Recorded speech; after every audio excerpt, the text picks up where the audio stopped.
You're watching Swimming World TV. I'm your host, Brent Rutemiller, and we just concluded the Eastern Championships, and we got to see Reece Whitley, which everyone got to see you swim. Great job. Congratulations. You got awarded at the end.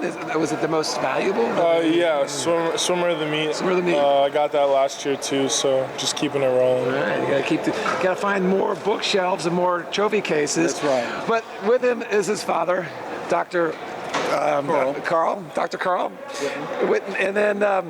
But I saw him in the stands. I thought maybe you could join us and talk a little bit about Reece is on this journey now, and I know your wife was in the stands. Mm-hmm. You both are professionals. You're both in the medicines. You're an ear, nose, and throat doctor. Yes.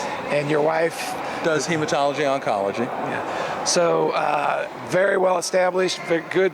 But now you have Reece. Do you have other children? No, we don't. We just have Reece. We learned very early with all the activities that we were probably better off with one. Well, I think it's worked out pretty well. The burning question is, what do you feed him?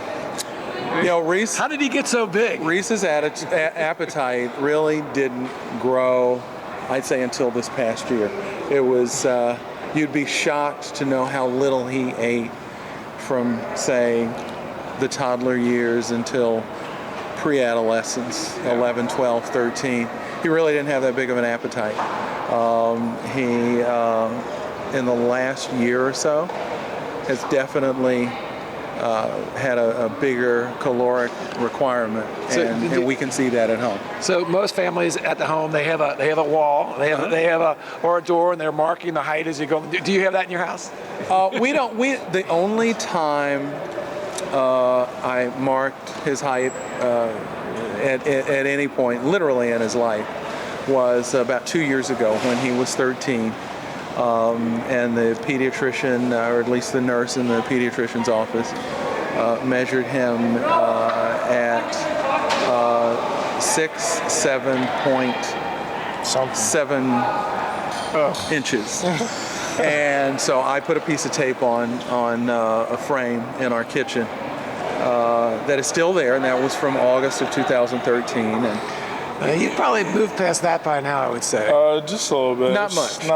Probably about an inch and a half. But your feet are still growing. What size are you into now? Not really. That's actually slowing down a lot more than I thought. But I'm size 15. Make shoes Yeah, he's hard been enough on a to 15 buy, for about a year. Yeah. So your wife's not here, and right. But do you have the genes in your background? I mean, were you expecting to where's your line in that regard? Well, my mother's side of the family. I mean, tall. I'm talking about tall. Yeah, I understand. My mother's side of the family has some tall people. My brothers and I'm one of three. We're all in that 6'2" category, but I have cousins that are a couple of inches taller, so 6'3", 6'4", and then we have a second cousin who is 6'9", whom Reece met when he was about 9. Real young.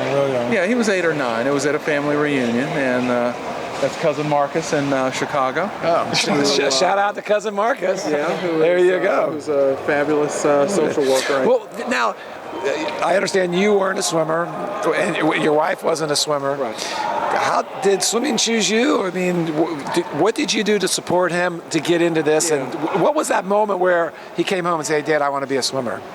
Well, I mean, he's told the story a couple of times in interviews, so I'll do it this time. All right. Basically, when Reece attended day camp, after age 6, or the summer that he was 6, he had some struggles with the treading water, and like any kid in America who goes to day camp, you have to be able to tread water to get in the pool during free swim time, right? Did you not want to get in the water at day camp? No, I wanted to be in. Oh, you wanted to be in? Yeah. Okay. Well, that's a good sign. So you had to be able to tread water in 5 feet. That's pretty standard. He couldn't do it. His head was probably above water to begin with, but... Well, it was pretty close, but you had to have all 4 extremities, off the ground. And he knew then and there that he wanted to have lessons. We were incredibly fortunate that at Penn Charter, the school that Reece still attends, there was a franchise, if you will, for Swim America, which Yeah. is a national program of where a course. lot of kids learn to swim. So you grew out of the Swim America program. Yeah. He did. What a success story. Yeah, he grew out of Swim What America. great for them. Yeah. And there were much younger kids getting in the water when Reece was 6. I mean, there were toddlers and 2-year-olds. Was there diversity in the program then? I mean, with all that, I mean, you're growing up in a sport right now where it is upper middle class, and you obviously coming from a black heritage. Was there some barriers there? Well, initially, no, because one of the reasons we chose Penn Charter as a school was because of the way they embraced diversity. It wasn't so much for us about how many African American students do you have, or how many Latino or Asian students do you have? Does it reflect the percentage in the population? That wasn't really that important to us, because my wife and I've always said, I don't think my patients worry about that. The ones that do don't come back, and I don't really care about it. But for the most part, people don't worry about that much. So we just wanted an environment where our son was safe, where whatever talents he had to bring to the table were appreciated, and that we were appreciated, as parents who just wanted some good things for our kid. And Penn Charter turned out to be that. As far as swimming is concerned, we probably have one of the more diverse swim programs in Philadelphia. That's awesome. Yes, awesome. We do. So there's never been an issue within our own program, and frankly within MA Swimming, which has a large suburban presence where many of the clubs aren't that diverse. Still, spiritually, on a personal level, I think it's been a fabulous experience for all of us. Well, when I was interviewing you yesterday, I said, your parents here, and you spoke very highly about your mother and an inspiration. To share with the audience a little bit about your mother, and being at home as an only child in some ways, but both your parents have a heavy schedule as the doctors, and I'm sure you can calls all sorts of hours. But talk a little bit about your mother. Yeah, my mom's great. She means the world to me. She gets me through the rough times in my life, and rides with me through the great times. Whether I have a question about really anything, she'll answer it, with a smile, and she'll take my questions to heart. She helps me out with everything that I need. I know she's a great woman, so it's really awesome to call her my mom. And she does a lot of traveling around the world. I heard you spoke earlier. She's done a lot of speaking in different countries. A lot. When Reece was younger, she did more international events and speaking and that kind of thing. But it's worked out. It's worked out for the three of us, because although her travel schedule is more domestic and the trips are short, we manage just fine. When she comes home, he's never been sick. And he's never been able to say Dad didn't feed me, so that's pretty obvious. Well, let's kind of just touch on one more thing, and what we find in our sport is when you start getting to these certain elite levels and you start moving up, you become the 1% of a group, of a population, and it's hard to find balance in your life. It's hard to find, because you become more dedicated, you become more focused, more concentrated. And I know you want to go out with your friends tonight, and I appreciate you being here.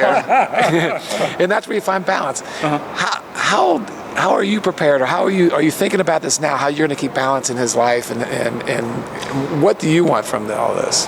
Well, interestingly, Brent, the balance is probably easier now because he's not doing baseball, he's not doing basketball. Promise you won't go to basketball. No. He's 16, so he'll probably be driving within the next year. He probably wants to wait until after trials to worry about that. Mini Cooper, maybe? No, maybe. But the balance, even though I appreciate your question, I think it's actually getting a little more civilized, because there were summers where he was doing travel baseball, playing outdoor sort of asphalt league basketball, and doing swimming. So we would have our suburban league meets July and August, and sometimes leave a champs meet and have to go play basketball on the asphalt. Sure. And it was crazy. Yeah, it was crazy, but it was fun. And you were doing it with other families whose kids were growing up right along with him. And it was a blast. Now there is more coordination with school, exams. PSATs are coming up for 10th graders across the country. You'll get some 10th graders toward the end of the year that are probably going to be taking their SATs. And clearly next year that's going to be an issue. Yeah. So the coordination has to be, I think, dealing with the academics, finding out, what that year is going to look like. He's on a trimester system, so we kind of have a rhythm for exams and that kind of thing. Getting in some Grand Prix. He went to Austin. Yep. He'll be going to Orlando. Yep. Coming up soon. Maybe. No. We'll go to Orlando for NCSA's not the Grand Prix. Yeah. Yeah, it's Arena Pro Series now, but all that. Well, so we get the balance. To answer your question, Brent, between the two of us, coordinating schedules, both our work schedules and his academic schedule, it really hasn't been as hard as you would think. All right. Well, one question for you. Have you looked in the future with these role models, these parents being in the medical field and working in the academic side of things and both associated with major universities, where do you have an academic goal? Do you have a profession that you'd like to move forward to? I do, but it's not really safe to say right now. I am 16 years old. There's no telling what I could see myself. What comes easy to you in studies? What comes easy to you? Well, I like science. It comes easy to you. So that's something not easy, but I have to study quite a bit. But that's a good sign there, Poppy. Like science. There you go. Yeah. Well, good. Well, it's always if you can take the science in the water and apply it, you're going to be so much better. A lot of fluid dynamics. Well, thank you. Thank you, Dr. Karl. Appreciate that. Oh, please, Karl. Thank you, Brent. Reece, wonderful. Thank you for the time. I know it's late with the last ones in the building. We're going to shut it down soon. I just wanted to make sure they didn't take the first step. Well, and this is Brent Rutemiller saying, if you want to win, first help someone else win.